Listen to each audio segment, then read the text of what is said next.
Ja ti vravím, že keby som diktátor, by som to robil tak. To video je posledná, že ja som napríklad diktátor. tá žena, ktorá tie deti nemá, si evidentne myslí, že dôležitejšie je ísť na vysokú školu. Kto si ty, aby si jej hovoril, že tvoj názor je nikto a ja... Opakujem sa, diktátor som v tom videu. No v tom videu si, ale... Ja keby som teraz vo vláde, keby som teraz vo vláde, tak by som toto nepredkladal. Sa vyhováraš tým diktátorom. Nepredkladal by si to? Nie, vo vláde, tak nie, lebo tak chápem, že tam je... A čo budeš robiť potom s tou demografiou, keď sa dostaneš do vlády? No takto, ja som sem bol pozvaný tebou, aby som reagoval na toto. Áno, lebo sme naštval. Ja nemám vymyslené každý jeden krok vo svojom živote. Ja ti vravím, že keby som diktátor, by som to robil takto. Keby som v dnešnej normálne vláde, čo existuje, a sú tu nejaké pravidlá Európskej únie a tak ďalej, tak je to asi dosť nemožné. Takže by som asi musel vymyslieť niečo iné. Na to som nebol pripravený, lebo to video, opakujem, celá pointa je, že keby som diktátor. Dobre, a pripúšťaš aspoň, keby si diktátor kľudne aj tak, že teda výsledok toho tvojho riešenia vysoká škola okrem, lebo tá výnimka z toho robí, lebo to tak býva, hej.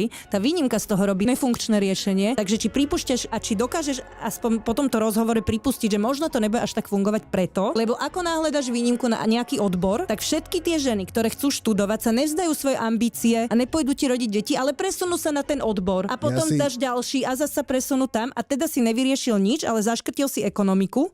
Ja si myslím, že zobral väčšina... si polke národe práva. Ja si myslím, a toto nemám nejako zmerané, ale nie ani treba.